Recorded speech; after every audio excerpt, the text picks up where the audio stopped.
Hello बच्चों, let's read the question which says that what is meant by delocalisation. Delocalisation का मतलब क्या है, ये हमें बताना है। Here the key concept for this question is delocalisation. अब देखिए यहां से एक वर्ड आ रहा है लोकलाइजेशन। इसका मतलब क्या है? लोकलाइजेशन का मतलब है कि एक पर्टिकुलर जगह की, ठीक है, एक पर्टिकुलर जगह से एसोसिएटेड चीज जो हो उसे हम क्या बोलते हैं? लोकलाइज। मतलब लोकल चीज है ना। लोकल मतलब जो आसपास की जगह होती है वहीं से अगर कोई चीज आ जाए तो हम क्या बोलते हैं? ये तो लोकल चीज है ना। डीलोकलाइजेशन मतलब लोकल नहीं है, वो कहीं और भी जगह से है, उसे हम बोलते हैं डीलोकलाइजेशन। अब इसे केमिस्ट्री से एसोसिएट करके देखिए। लोकलाइजेशन मतलब किसी एक एटम से एसोसिएटेड इलेक्ट्रॉन, और वहीं डीलोकलाइजेशन मतलब वो उस एटम से एसोसिएटेड इलेक्ट्रॉन नहीं है। डीलोकलाइजेशन का मतलब ये है, ठीक है।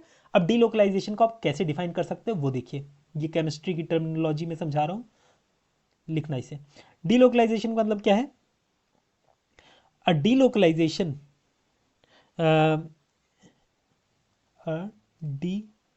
Delocalisation of electron in an atom, in an atom or molecule means that it is not connected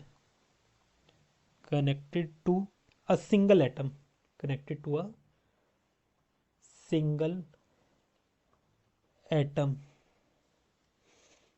or covalent bond।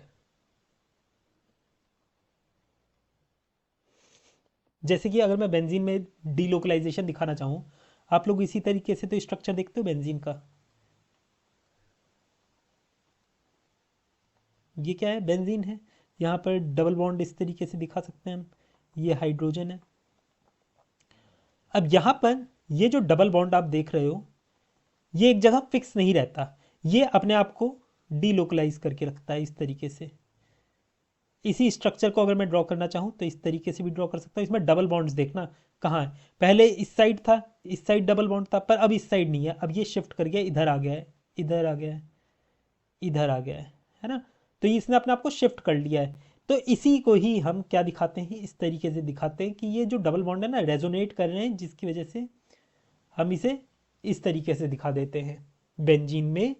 ये जो सर्कल है या रिंग है, ये क्या डिनोट कर रही है कि जो इसमें डबल बॉन्ड्स हैं वो डीलोकलाइज्ड हैं। I hope you understood it well. Best of luck.